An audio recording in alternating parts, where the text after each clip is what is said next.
Garmin has launched its new flagship all-singing, all-dancing GPS model, and it's called the Edge 1030 or 1030 because that's easier to say. Looks like this. The Edge 1030 is a successor to the Edge 1000, and it brings the flagship model in line with the Edge 820 aesthetically and in terms of features as well. Where the Edge 1000 had a 3-inch touchscreen, the 1030 has a 3.5-inch touchscreen, and they've moved the start-stop and lap buttons onto the front of the device facing the rider. There's also a power button, but everything else you do interacting with the device is via the touchscreen. In terms of size and weight, the 1030 is very similar to the 1000. It's barely changed in its overall dimensions. It weighs, I think, a handful of grams more. It's now 123 grams, but you get more screen for a given size. The headline features of the 1030, the ones that I think you'll be excited about, are stuff like improved battery life. Some people found the 1000 didn't have enough battery life. The 1030 claims to get up to 20 hours, and more importantly, you can add an external battery pack, which Garmin makes, and more or less double that.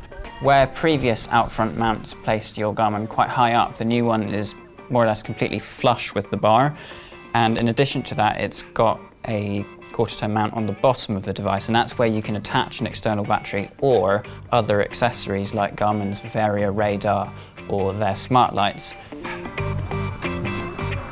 Another key new feature is what Garmin calls trendline popularity routing. That's a navigation thing where when it's trying to decide on a route after you've entered a destination on the device, it uses all the data it's gathered from Garmin Connect users to figure out where the best place to send cyclists is. Trendline works for both on and off-road. It doesn't care whether you're on tarmac or not.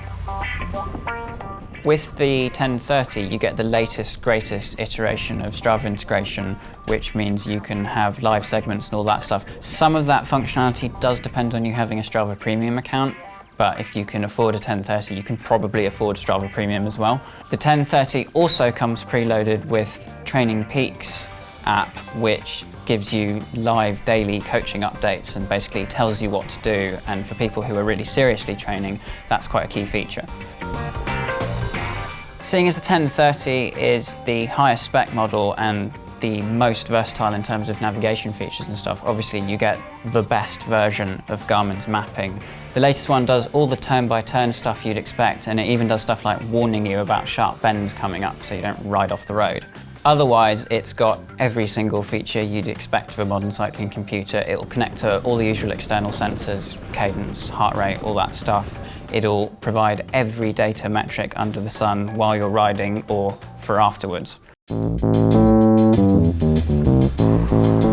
I have ridden with the 1030 a little bit, and I have some initial impressions of it in use. My first one is that while this device looks for all the world like a smartphone, it's a very similar form factor, and in terms of interaction it's quite similar.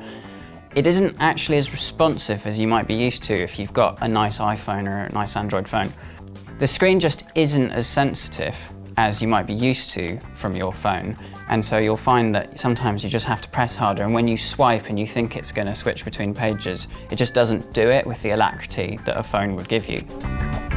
Garmin's press info for the 1030 specifically mentions that it will work with gloves and in rain. Now, haven't tried the 1030 in rain yet, but I have tried it with gloves on, and to be honest, it doesn't really work that well. While I'm complaining about the screen, it is pretty crisp. Garmin say they've improved it for this version, and it looks really good. It isn't as bright as I thought it was going to be. Even set to 100% brightness, it doesn't have that kind of retina searing effect that you'd get from a phone.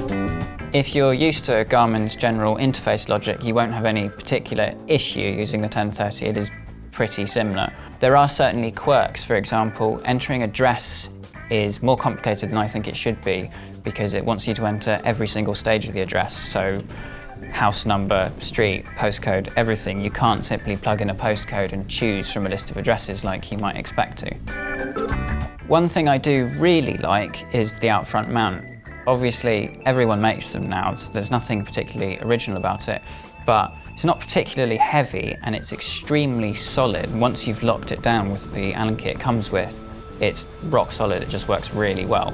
One cool thing with the mount is that you can actually swap the insert that the Garmin mounts into, and when you add that external battery pack, you don't need to add any extra cables because there are actually contacts in the bottom of the Garmin. Overall though, the 1030 is really quite easy to use. It has an interface which doesn't require explanation and much delving through the manual when you're trying to change settings or do stuff during a ride. Also, the whole packaging of the 1030 is just very slick. You can tell that this isn't Garmin's first rodeo. The big thing I'm sure you all care about is how expensive the Edge 1030 is. Now, it's £499.99 in the UK, or $599 US. That's quite a lot of money, and I think the thing that we need to work out, that we're going to try and work out over the course of reviewing it, is whether it justifies the premium over the Garmin Edge 820. The Edge 820 is £130 cheaper, it's a bit smaller, and it has most of the same features as the 1030.